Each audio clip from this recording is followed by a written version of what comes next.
We began at 6:30 with the controversy in Virginia.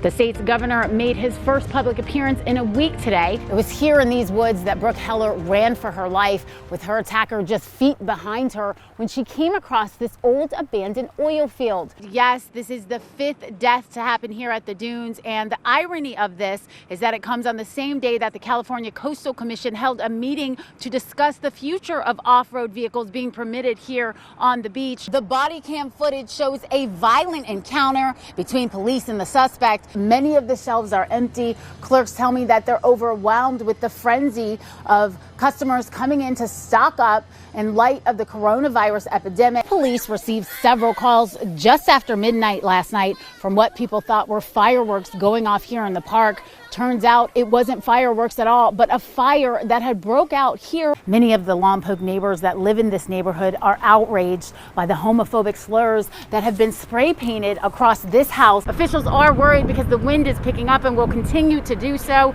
Right now, they're saying that they have not contained the fire in any capacity. We saw temperatures drop significantly around 3 o'clock this afternoon when all the gray clouds came rolling in. This lawsuit comes just days after several environmental organizations also filed suit against the Bureau of Land Management. Now, both suits are claiming that the BLM's environmental analysis was not conducted thoroughly. Tracy, officials say that the two shot and murdered victims was 70-year-old Kurt Brackey and 78-year-old Richard Hannon.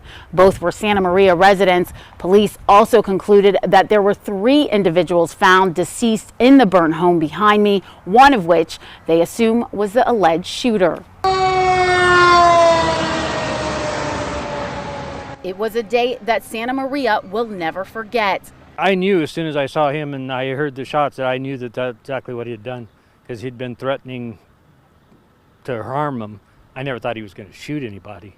Santa Marians Kurt Brackey and Richard Hannon were gunned down by a man police suspect then burned down a home in the mobile park. Officials found 3 dead in the mobile home, one of which they suspect was the shooter. There had been on and off fights going on for about 2 months, and the suspect threatened to stab them on the golf course. Neighbors say both Brackey and Hannon reported the alleged shooter's behavior to management, causing him to get evicted, prompting this horrific attack. He was one scary man.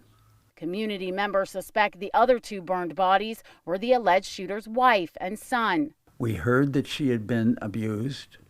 We heard that her son was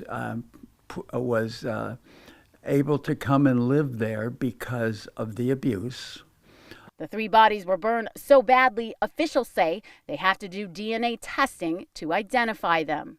Now, I got a chance to talk to many community members here, and overall, they're in shock and just can't believe it happened here in their community. In Santa Maria, Naja Hill reporting. I cried like a baby. Diane Smith recounts her first horse and healing workshop. The workshop helped her in her journey to overcome trauma. In being a veteran dealing with post-traumatic stress, I've been able to learn to be calm. I've been able to learn that I don't need to be afraid. Famed horse trainer Monty Roberts held the free workshops for veterans and first responders at Flag is Up Ranch. Roberts is the founding father of No Violence Methods of Horse Training. It is amazing. The horses are such therapists, there's no describing it. Roberts, a behavioral science expert, uses building trust, intuition, relaxation, and breath work to help trauma victims heal, all through his horses. One needs to get both the brain and the physical image of your body right, or else the horse knows it's not right. Roberts instills in the vets that their PTSD is not incurable. When you go to war, relatively normal, and you come back abnormal, that is not a disorder. That is an injury. An injury, Roberts says, can be healed. A young life taken too soon. It's up to us to carry this legacy. It's up to us to bring about the change. Community members held a march to honor Lompoc native Marlon Brumfield, who was gunned down on the corner of Ocean Avenue and A Street. He never let me have any excuse to fail. So I'm not gonna let my brother's death give me an excuse not to go on with life. This comes just one day after police arrested suspects Francesco Ortega and Walter Jr. The somber crowd showed their respects and gave solace to the family. We came out today to show my support for this fallen soldier. As we always do in the military, we never leave anyone behind. Lompoc police said they worked tirelessly to arrest the two suspects, who they say are known gang members with long criminal histories. When I look out tonight and I see this crowd, it reminds me and confirms the belief that I have in the power of unity. Brumfield's death shook those that knew him and those that didn't. It's just not one fellow, it's the whole community here, you know.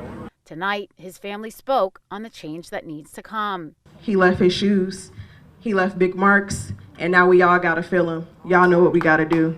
Thank y'all. In Lompoc, Naja Hill reporting for News Channel 12.